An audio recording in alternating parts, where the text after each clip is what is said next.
Alright, sorry for that little glitch at the end of the last video. So this will be the last one. So, the deadliest mass wasting event that occurred in the U.S. actually happened in 2014, so not too long ago. You can obviously see the mass wasting where it occurred back here. This looks like a translational landslide. Rotational landslide. Looks like it has a kind of a curve to it. You can see the landslide occurred, kind of the material flowed out this way. There is a river here, blocked the river, caused some flooding. There was houses all throughout this area. So what exactly happened? So the landslide debris covered about 40 homes and other structures and almost a mile of State Route 530. You can see the highway kind of coming through here. So you can see from here all the way to about here, just covered.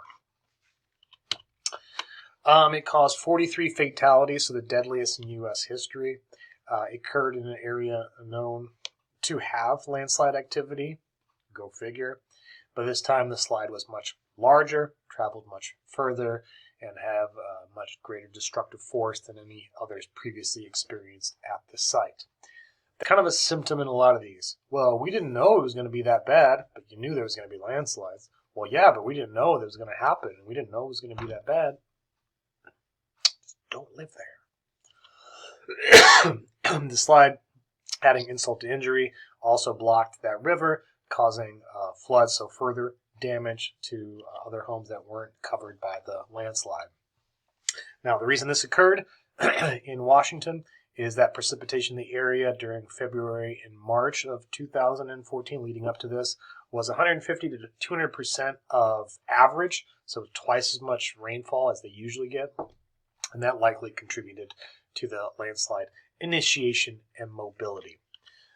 Kind of zooming in close to the landslide itself, you can see how big this scar is based on these giant pine trees compared to how big this scar is from where the landslide occurred.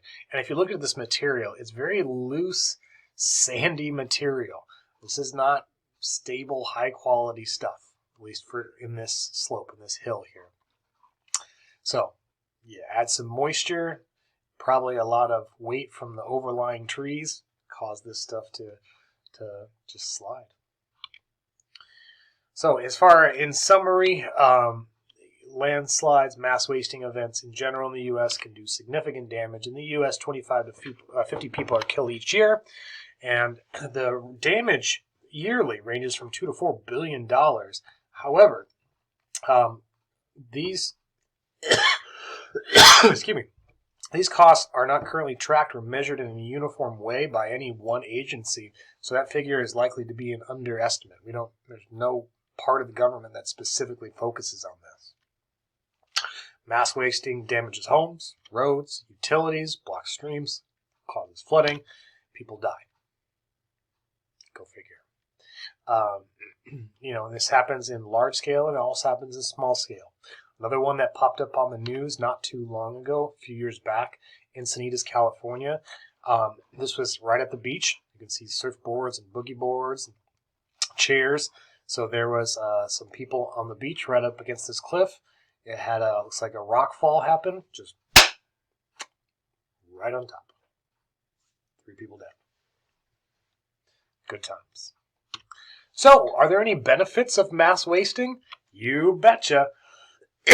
So, mass wasting, there's not many, but they can create new habitats. Might not be beneficial for humans, but for other things in nature.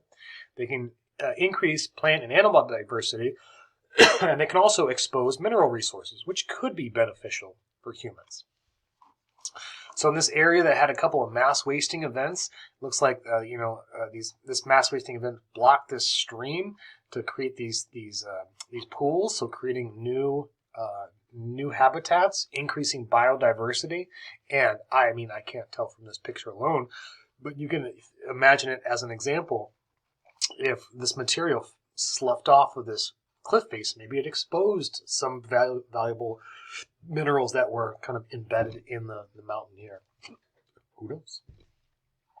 Can humans make mass wasting worse? And if so, how so? It's kind of a redundant question. I think we've touched on it a couple times already, but the answer is, of course, yes. We increase the chances of mass wasting through, again, expanding of urban areas, moving into places we probably shouldn't, expanding transportation networks, railroads, highways, what have you, and natural resource use and mining and things like that. By grading or leveling off land surfaces, that increases instability of surfaces to create new foundations for buildings, new housing developments, new paths for roads and stuff. So if we're messing with the land surface, we're changing the dynamics of things, and that could cause more mass wasting. Again, altering ground surfaces for different uses, living or recreating where we shouldn't. Deforestation. There's a number of ways that we can increase the likelihood of mass wasting, and that's what we do. But if we increase it, can we minimize it? Oftentimes, if we're trying to minimize the mass wasting hazard, it's because we've moved into some place we shouldn't have, or it's we built in a place that wasn't prone to mass wasting, but what we did make it prone to mass wasting. So then in hindsight, well, we got to fix that because we don't want landslides and what have you to occur. So can we minimize mass wasting hazards, and how so? And yes, we can. What we can do is build different stabilizing structures. We can improve drainage. This is another thing. Instead of a lot of water soaking into the ground, maybe we can get it so we can divert that water going somewhere else. But it's also necessary, if we want to do this, to first identify areas where mass wasting is likely to occur. I would say second, don't live there. But if we do, design slopes of engineering structures to prevent them. So different things we can do to slopes to stabilize it so it doesn't fall or slide. We can try our best to warn people of impending slides, but like you see in La Conchita, 95, a big one happened. No problem. 2005, big one happened. Number of people died. What have you. That area is probably due for another shot. Another thing we can do is maybe control the slides after they have started moving. We have actually tried that up in Flagstaff. So building like concrete structures. So, okay, if debris flow, for example, does occur, can we get it into this concrete channel that we've created and that flows around a neighborhood? But with everything, what's the most preferable and what's the least expensive is just don't live there. Avoid high-risk sites. Don't live there. Don't build there. Don't work there. So, ways we can minimize damage. So, draining water off the surface. So in this slope, instead of water having time to soak in, maybe we can get it into this channel and to kind of drain away from the surface.